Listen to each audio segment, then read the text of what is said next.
Hello, everybody, and welcome back to yet another cast. Guys, today I have for you a 1v1. I am back. I have returned. My voice has returned. I went for like 2 weeks without having a voice. So it is so nice to finally be able to, speak again, cast, make videos for my loyal community. And I do have a great one for you today. It's a 1v1 on Aramon Bridge between Walker here in the top left, here in pink, the core player, and in blue we have Race representing the ARM insurgency. So, guys, I just want to say one thing. You know, there are events, phenomena that come up in my life that occasionally make me unable to cast. And, and I don't appreciate the harassment that I get from my community, the utter abuse, the fiending for videos, for casts, needing to see more games, needing to see more action, total annihilation style combat that you can't find anywhere else because I'm the only person casting these games apparently. And, but I don't like to be made to feel like I'm feeding some kind of unhealthy addiction in my community. It feels a bit like I'm standing on the street corner of some dystopian mega city, handing out casts like a form of heroin. Here I'm standing on the street like, hey, you want a hit? You want some of this? I've got what you need. I don't like doing that. It doesn't feel great for me. So if you guys could tone down, some of the addiction, some of the severity of the need for these casts, it would help me out just a little bit to not feel like I'm engaging in some kind of, I don't know what, criminal enterprise, I guess, breaking the law, feeding something I really shouldn't be. I don't like that. All right, let's jump into this game. Race has, he started air first, which in a 1v1 is a little surprising. But the thing is, when you start air first in a 1v1, you really have to get a lot done with it. Like, it has to pay off. It's a huge gamble. So this starting air first is a very interesting, unorthodox play. And Race doesn't typically do this. He's certainly counting on this being a surprise to Walker. But the thing is, Walker is so prepared for this. He's already got 2 pulverizers. Oh my god, that was so good though. He almost got both missile turrets in one brutal bombing drop. Oh my god, Race, you monster. Oh my god, we got some Race level air control here. Walker was actually look at this. Oh no, dude, Walker is actually butthurt. Because, oh no, dude, yeah, Walker, he was ready, man. He had everything prepared. He had the candlelight dinner going on, and his date just showed him up. I'm telling you, man, Walker was actually ready for this. But let's check out Race's base because, again, he's not going to have too much in the way of defense here because he did go for this very risky air all-in. I will say it's an all-in. It is an extremely a risky strategy. So what Walker's doing here is pretty impressive. He's gotten at least as much damage done as Race did. And I would say he's in the favorable position because even though Race did get those 3 mexes, Walker also got the 3 mexes, and he is on vehicle, and vehicle's just going to be better in this situation than air. So yeah, great job to Walker. He did take some damage, but he got every bit of it back with those nice scouting raids. And of course, the 2 defenders. Not enough to really to protect Race's base without his commander there. But of course, Race needed his commander to expand north and take more of the map. You really, in a game of a 1v1 especially, need to establish as much map control as you can. So Walker doing a great job here. Really, really good harassment with these weasels, keeping Race on his toes, preventing Race from really being able to do what he wants.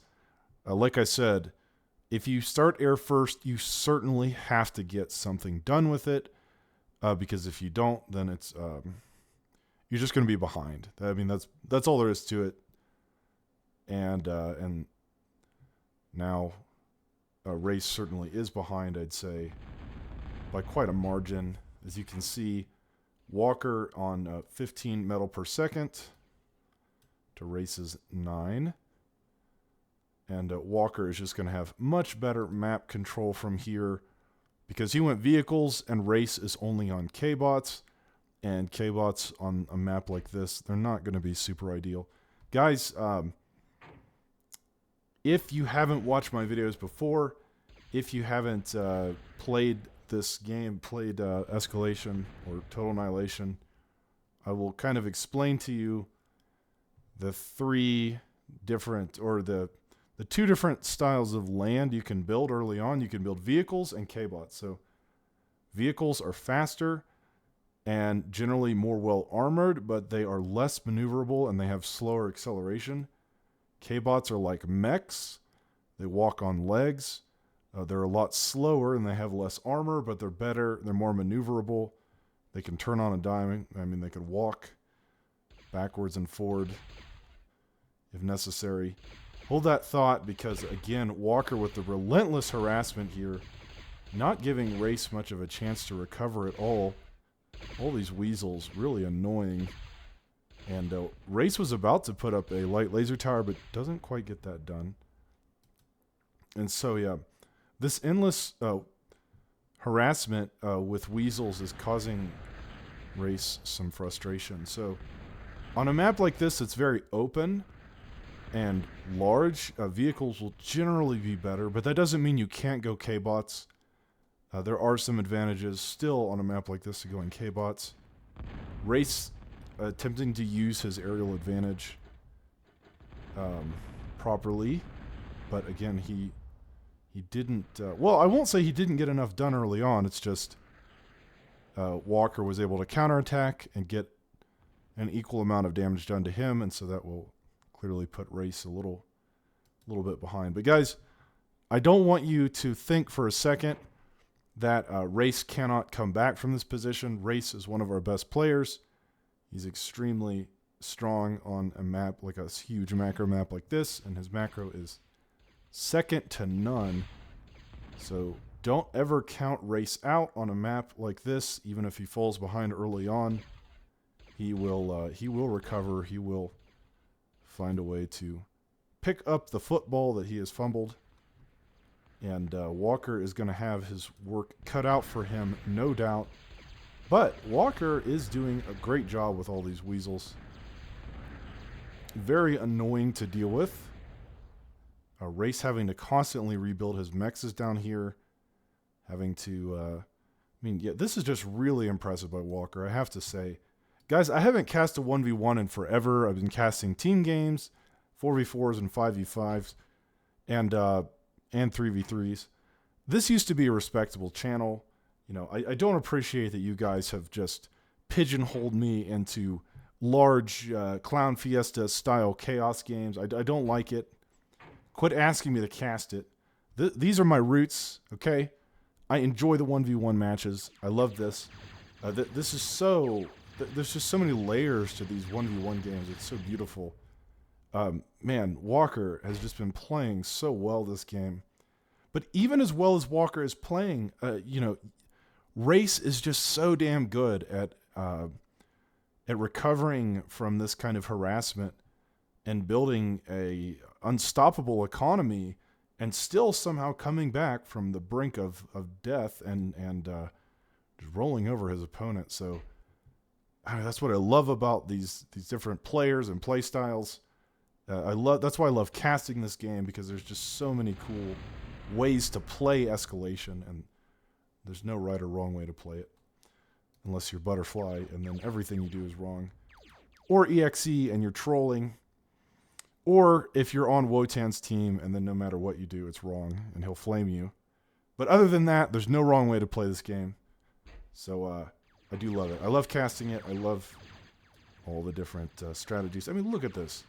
Race using his aerial advantage to establish a little satellite base here in the bottom left. Very sneaky. Very effective.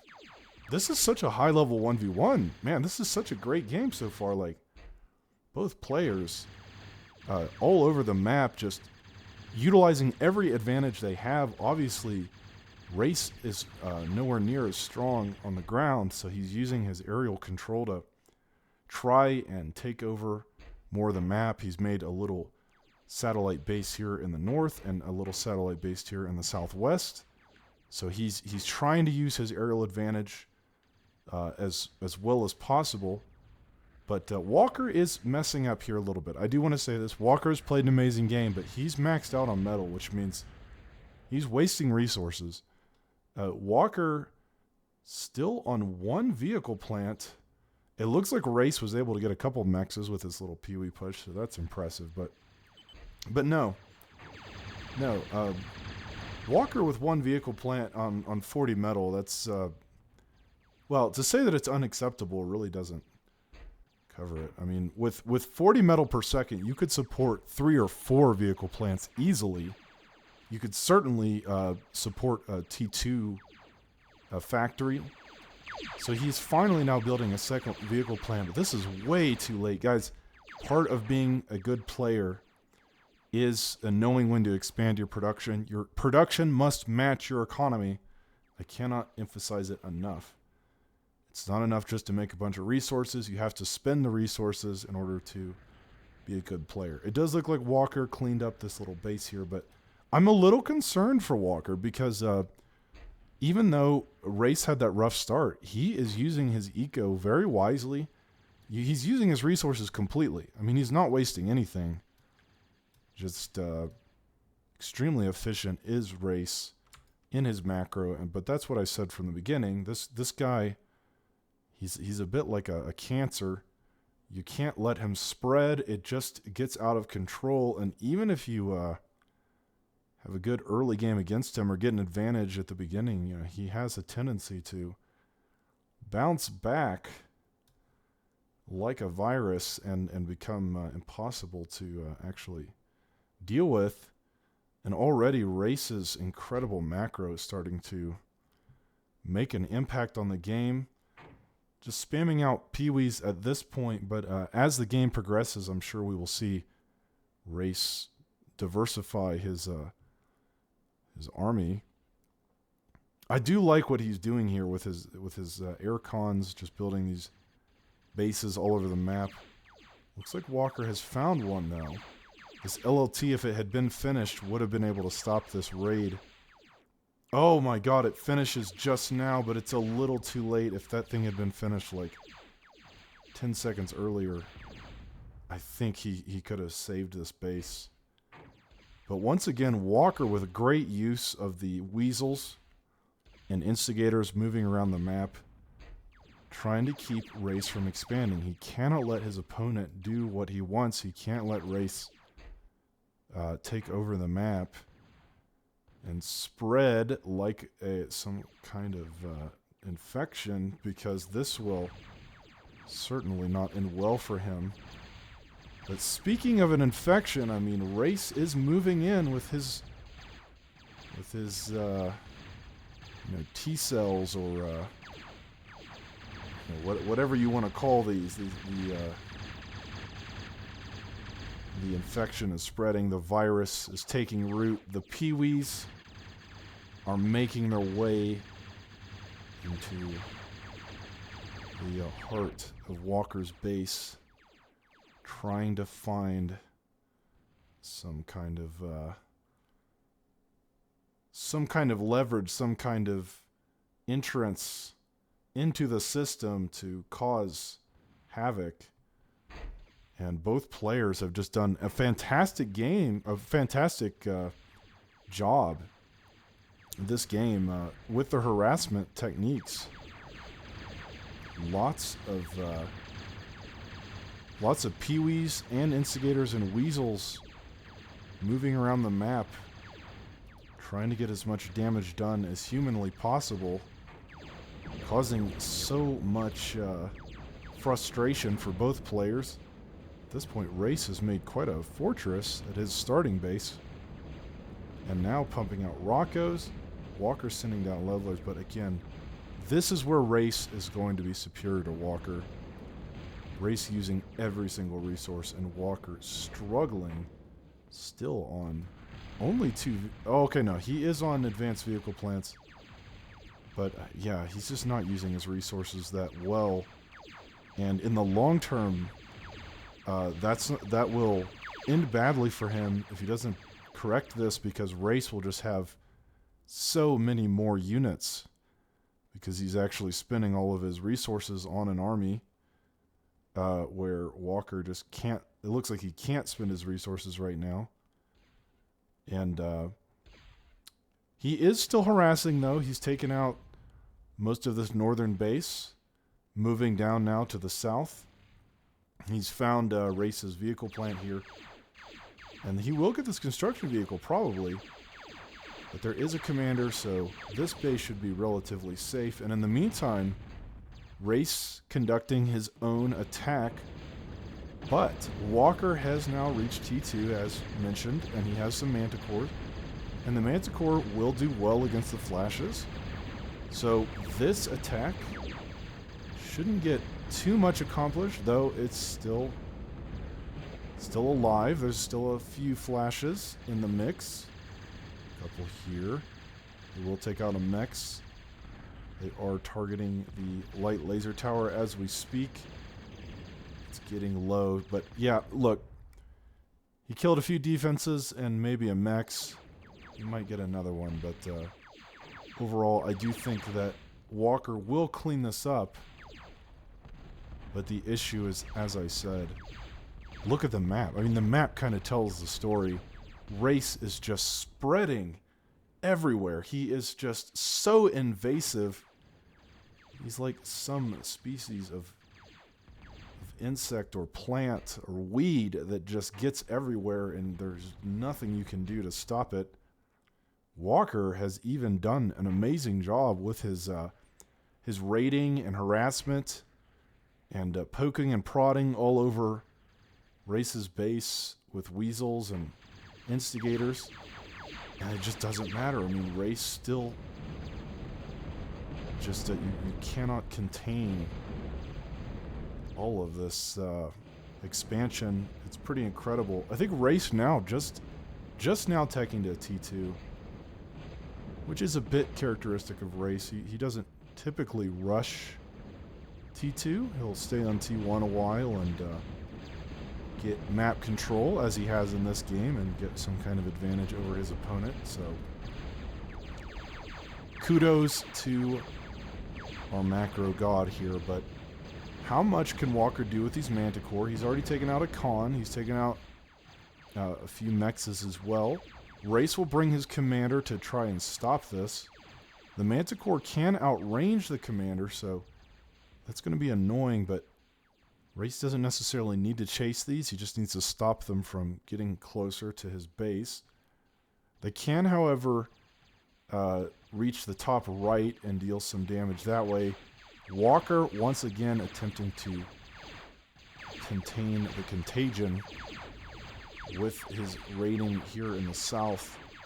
So once again, Walker is doing his level best to really keep Race from spreading. But man, just looking at the eco, you can kind of tell Race up to 77 metal to 41. I mean, considering how the early game went, that is just unbelievable. And it's not like Walker has just let Race do what he wants. It's not like Walker has just...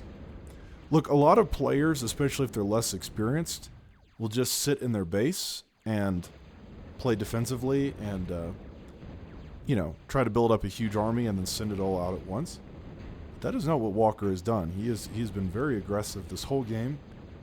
He's really attempted to stop Race from taking over, which Race loves to do, but hasn't really been able to. I mean, despite all of his best efforts, and he's still doing it. He's still got instigators here in the bottom, moving through. He's got Manticore here in the top as well. Those will take out some mexes. And, you know, if nothing else, this will be annoying for Race. But he can, of course, just rebuild those, and I'm sure he will. So even with all of this incredible harassment, Walker unable to stop Race from having the economy and production that he needs to create an unstoppable army. Of course, he's not there yet. Right now, he's still mostly on T1. He's spamming out Panthers now in his main base, but he's only got a few. He will need more Panthers than that to truly make a difference, I think.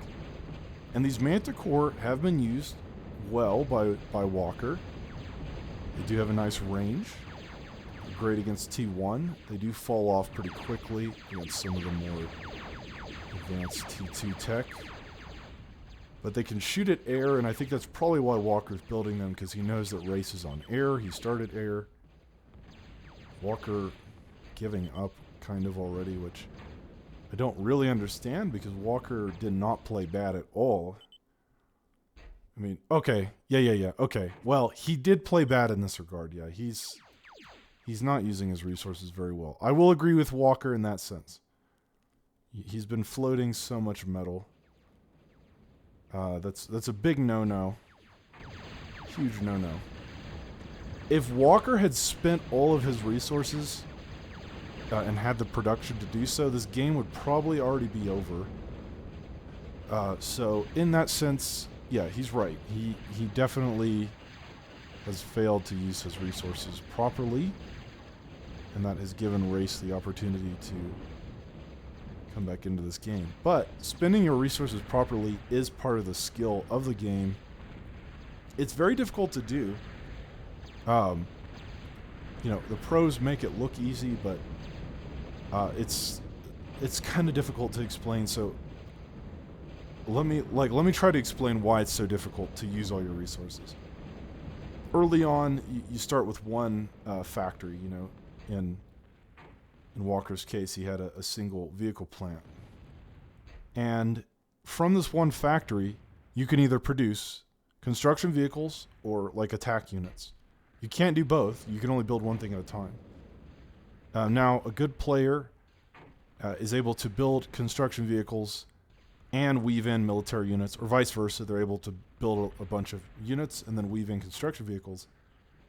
But if you're trying to do what Walker was doing and keep your opponent on your toes and take over the game, then you're mostly going to be building, in his case it was weasels and instigators, that doesn't give you a lot of time to produce construction vehicles. And so if you run into a situation where you don't have enough construction vehicles, they cannot build more production quickly enough to use your resources, and you'll eventually get to a point where, like Walker's in now, he simply is unable to spend all of his metal properly. So it is definitely a balancing act. It is kind of like a beautiful art, trying to find the correct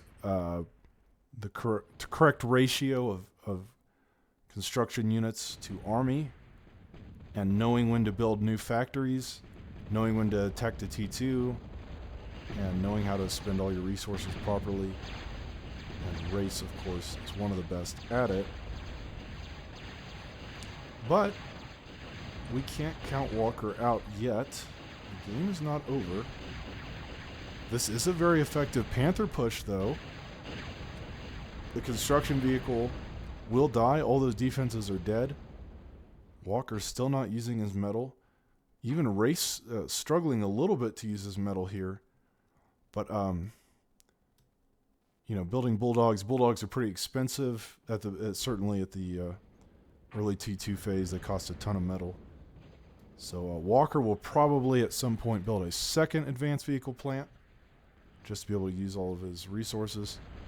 But right now, Walker slowly and barely keeping these hungry Panthers out of his base, preventing them from killing him completely, as that would be a very disastrous Very disastrous scene for him, as he's already pretty behind, despite all of the great things that he has done in this game. But his army in the middle is pretty nice. It's completely a T2 army of Reapers and Manticore.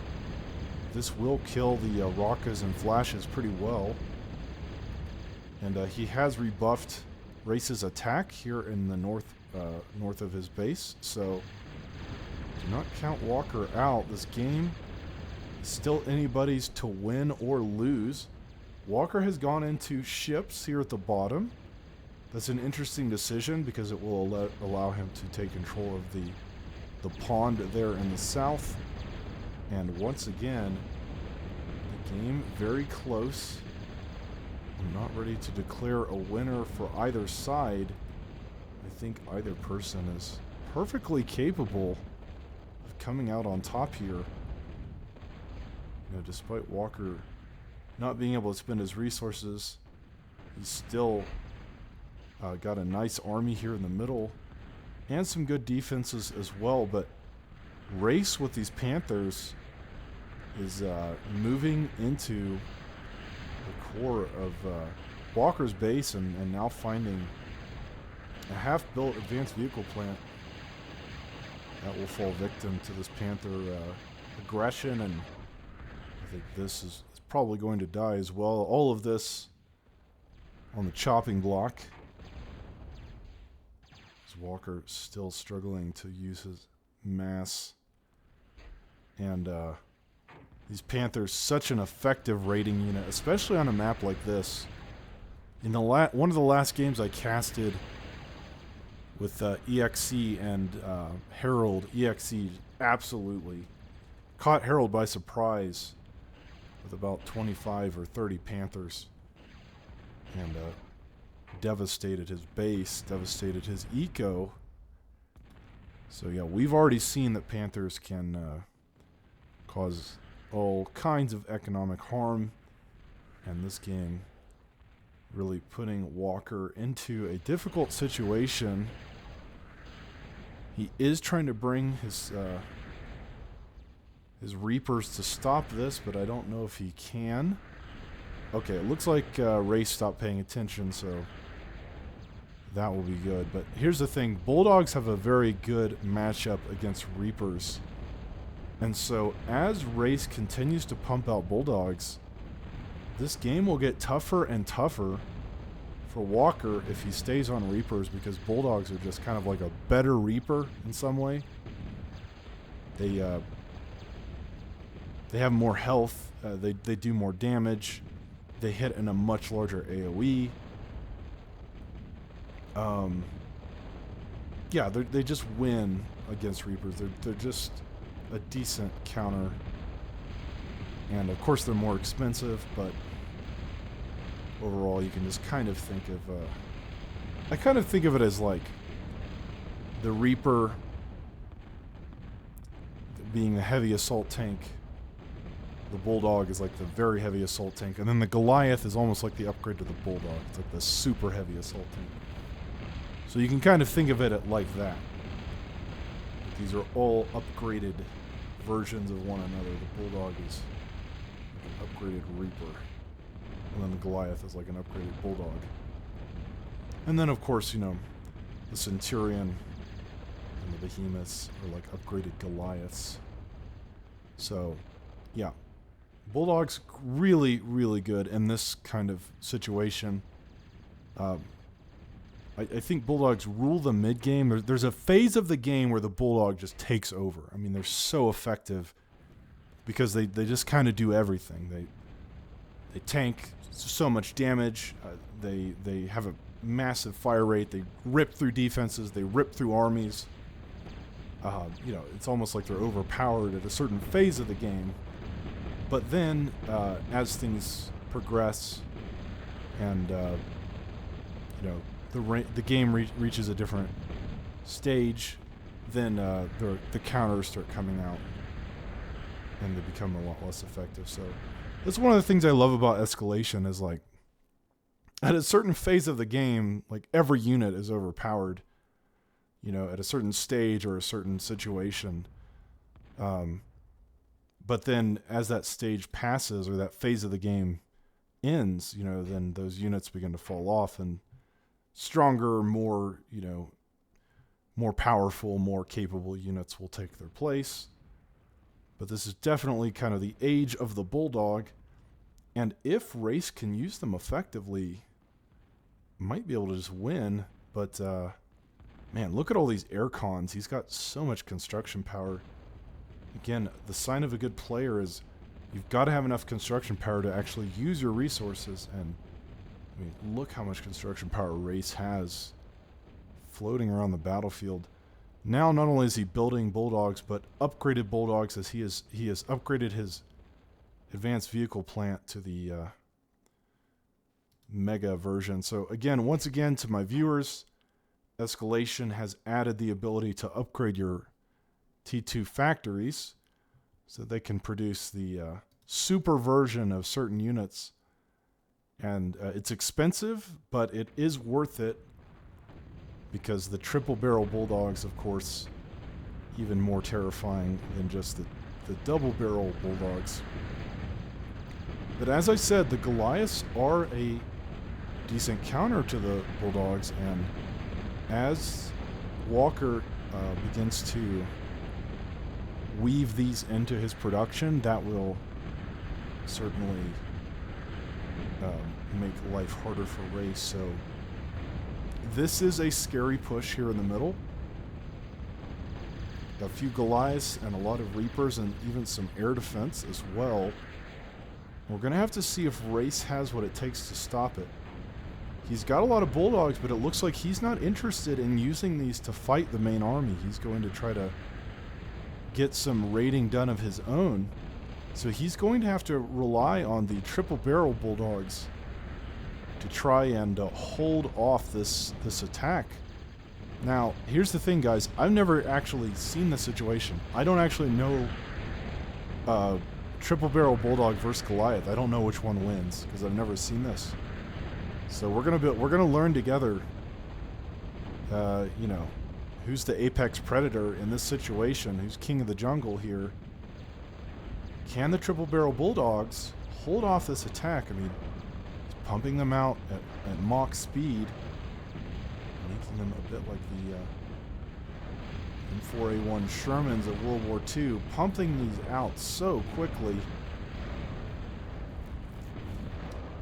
And but will it be enough? I mean, this is an impressively sized force that Walker has, including the Goliaths.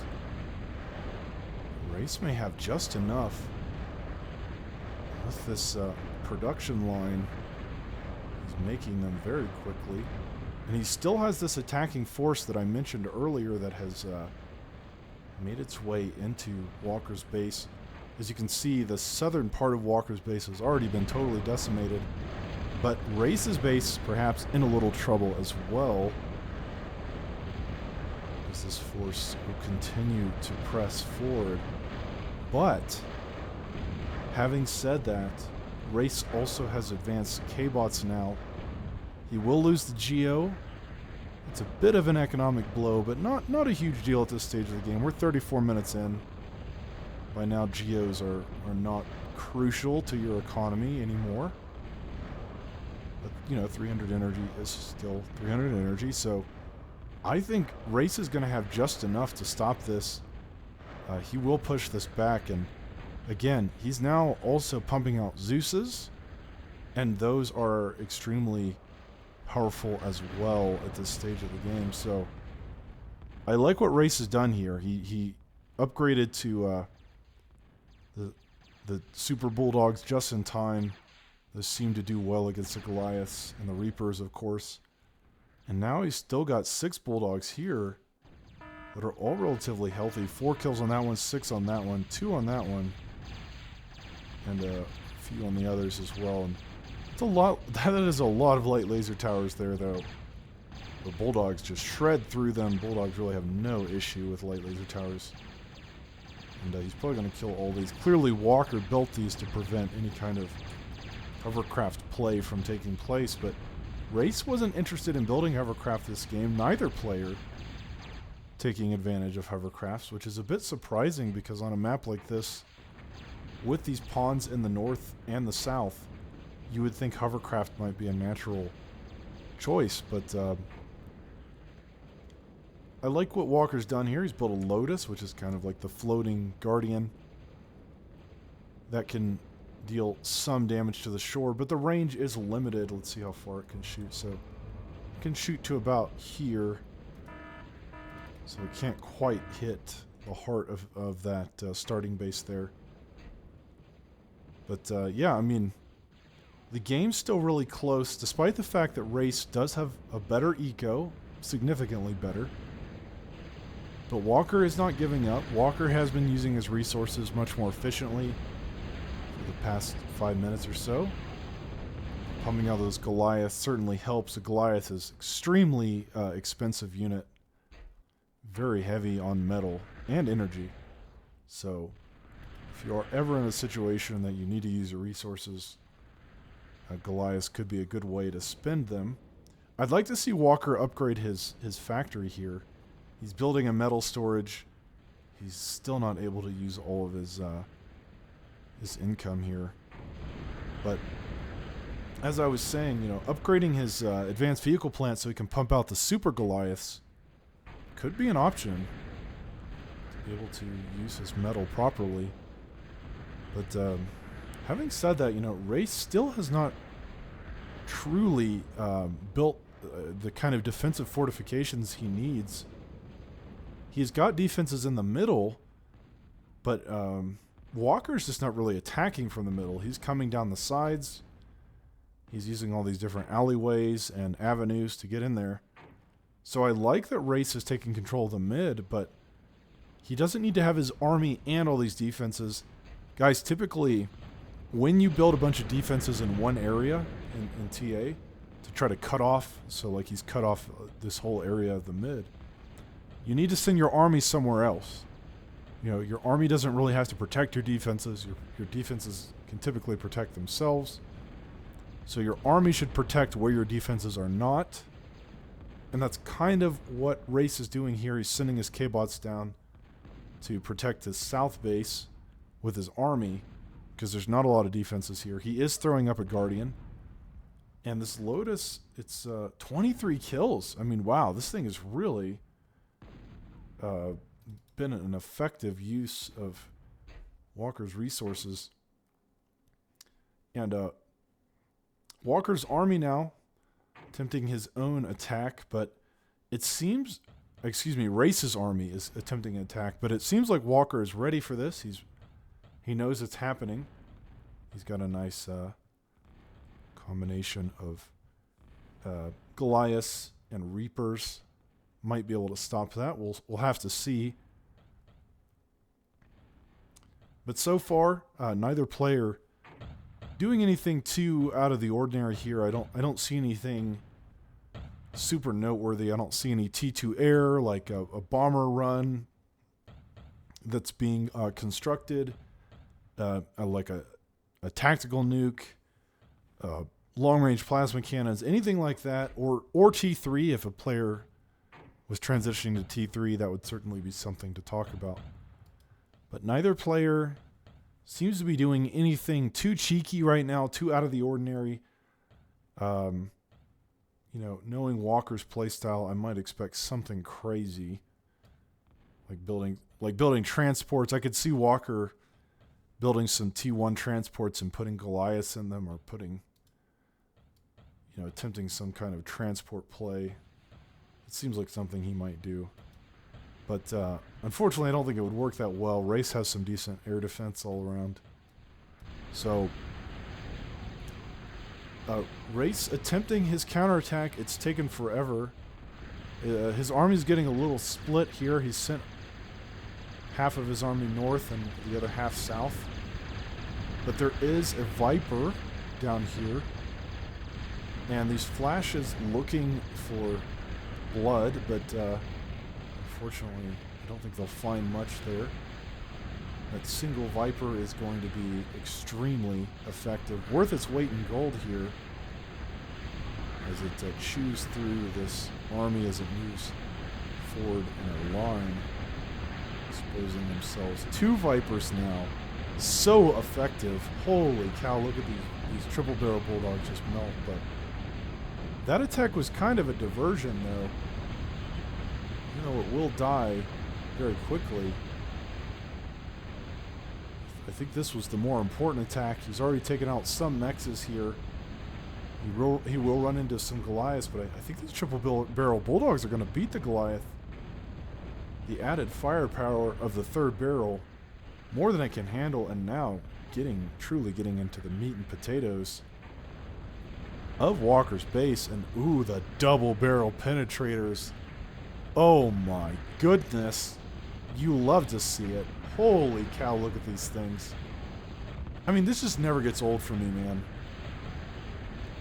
These things are truly a sight to behold. Every tachyon laser, so effective. Oh my goodness. Every shot is just exploding people. It shouldn't be allowed. Please nerf Wotan. Oh my god, I love watching penetrators. It is just such a treat. Look, Walker's still attempting his counterattacks, but Race, he's batting down the hatches here. He's all hands on deck. He's got the answers. I think he's got plenty of defenses being constructed all over the map. Now a Guardian here, and I don't think this attack is going to accomplish too much. He's got a bunch of bulwarks. I'd like to see Race go into air. I don't think Walker is prepared for a true aerial assault, like with brawlers or phoenixes. But yeah, I mean, maybe Walker can get something done here. There's only a couple bulwarks.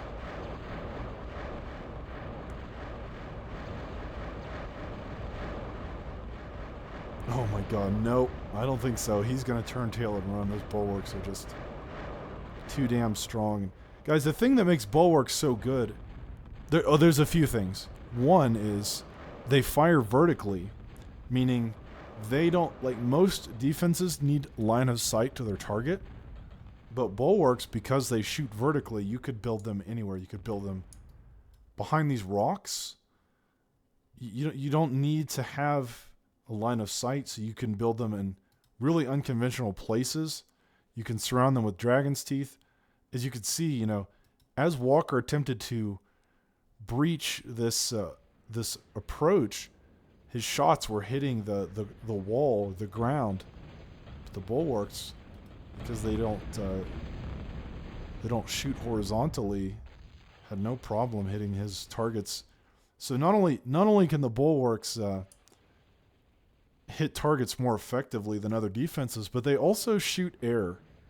So it's a really unorthodox and effective arm defense. Core does not get these.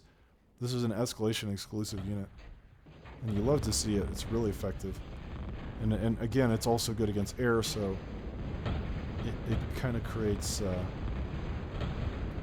nice wall against almost anything you can encounter on T2.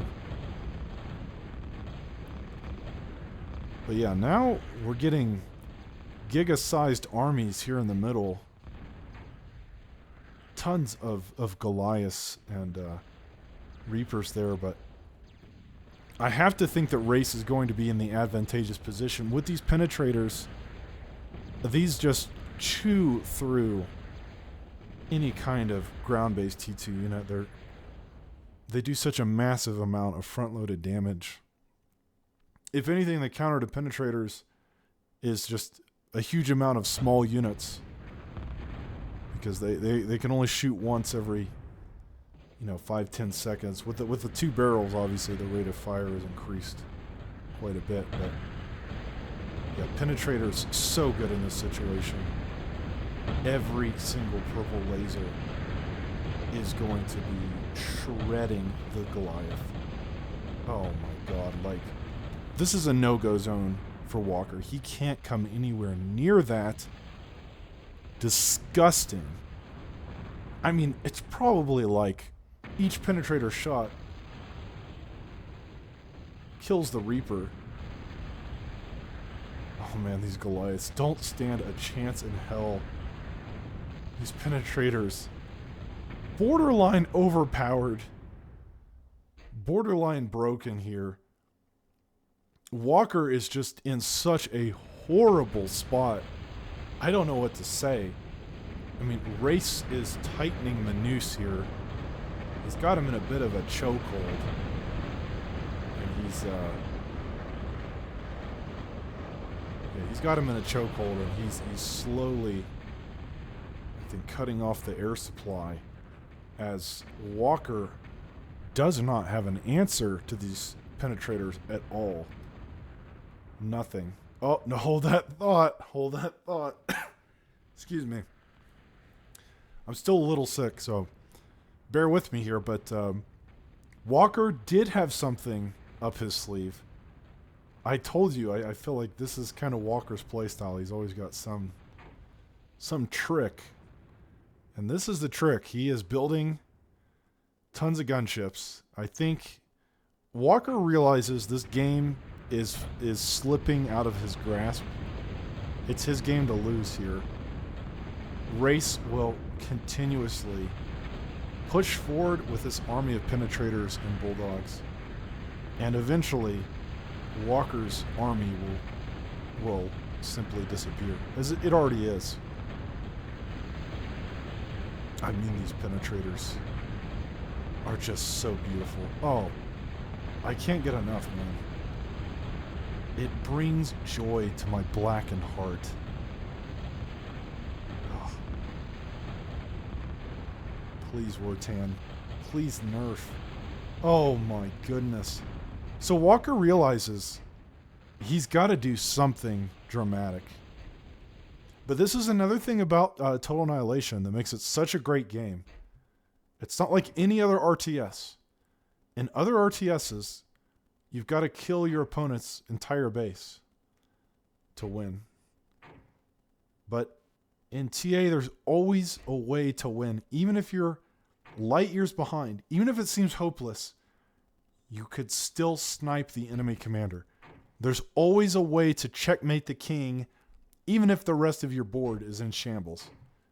There's always that extra win condition that doesn't exist in other RTSs. That's what I love about this game. Walker realizing this game is spiraling out of control. He can't win like this. He's got to do something outrageous. He's got to do something crazy. And that's what he's decided to do. He's built all these gunships. He's going to try to find Race's commander. Race now on T3. As if things weren't bad enough, things are going to get much, much worse. So Walker has to end the game, and he has to do it quickly. Now, the question then becomes, how is Race's air defense? If Race has the proper air defense, this isn't going to work. So let's slow it down a little bit before this. The attack is on the way. Walker is moving through. In the middle, Walker's army being slowly decimated, and he's bringing his gunships in. So, how is Race's air defense? He's got 2 slingshots. He's got tons of bulwarks. It's actually pretty good.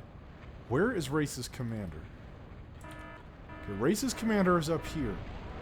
There is a single flak. There's 2 flaks. So Race's air defense is actually pretty good here. Okay, here we go. Walker, he's ignoring everything else. He's going straight for the commander. He's found him. Race. Oh, he's in trouble here. Oh my god, dude. He found his commander so quickly. I thought he didn't know where it was, so... Look, Walker was in a terrible position, but... Guys, you can call it cheap. You can call it lame.